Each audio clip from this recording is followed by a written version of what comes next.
Welcome back to Grace Over Guilt, the testimonies of Esau. I'm your host, a living witness that God's grace is still greater than our darkest hour, I'm telling you. In this episode, I want to take you deeper into the scars and the silence and the sacred moments that shaped me. See, this isn't just about where I was, it's about where he met me, in the jail cell, in the silence, in the relapse, and in the release. If you ever felt like the black sheep, like Esau, forgotten, mistaken, or betrayed, this episode is for you. Stay with me. Let's walk through this together. Not for shame, not for sympathy, but for truth. Because grace still speaks louder than guilt. Let me tell y'all something. July 15th, 2004, I turned 30 years old, and I got a phone call from my sister who had been my biggest supporter, and she told me that she was finished with me. I had promised her that I would do something for her, but my alcohol addiction, my subsequent delve into deep depression and despair had caused me to let her down, and this was the last time I was going to let anybody down. When I got off that phone with my sister, I said, God, I done let down the last person. I'm not letting down nobody no more. You must be an idiot for believing in me. Well, I went downstairs and I got some rubbing alcohol and frozen concentrate juice, put it in the cup, because I said I'm going to get drunk and I'm going to hang myself in this garage. Well, as I got ready to prepare to talk God into letting me come to heaven, God spoke to me and said, if you love me, you won't do it. Now, that shocked me to the core because I thought about suicide many times before, but this was the first time I heard God say to me, if you love me, you won't do it. Now, mind you, he didn't say if you love yourself, you won't do it, because he knew I didn't love myself. He said, if you love me, you won't do it. And I paused, and I said, did I hear you right? He said for the second time, if you love me, you won't do it. I stretched out on the bed, God, you must love seeing me suffer. What is wrong with you? Can't you see I'm a piece of crap? I'm tired of letting people down. What is wrong with you? God said, if you love me, you won't do it, for the third time.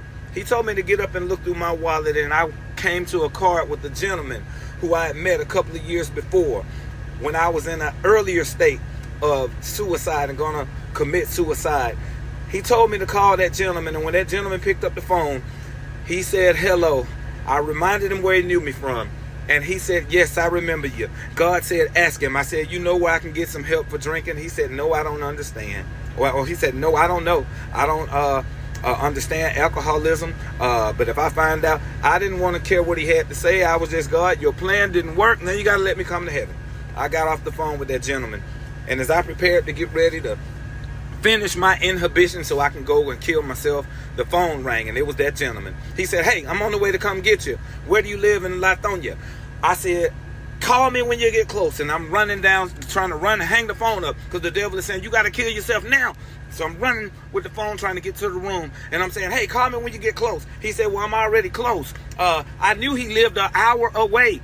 He said, I'm close. I said, well, call me when you get to Panola Road, and I'm trying to hang the phone up. He said, well, where have you off Panola Road? I'm already pretty close. I said, I'm down off Thompson Mill. How close are you? He said, 5 minutes. It's like time stopped. And God said to me, you said you don't have a family. Your family's giving up on you. I'll give you a new family. You see what you got without me? See what I'll give you when you live for me. And on that day, y'all, when that gentleman picked me up, that was one of the biggest surprises of my life. That with everything going on, that God would stop. We had wars going on. We had people all over the world that was calling on him. And he thought about little old me. And he sent that gentleman to pick me up.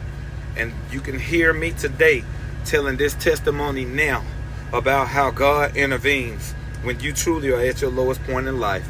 So with that being said, I just want to let you guys know God's grace speaks louder than guilt.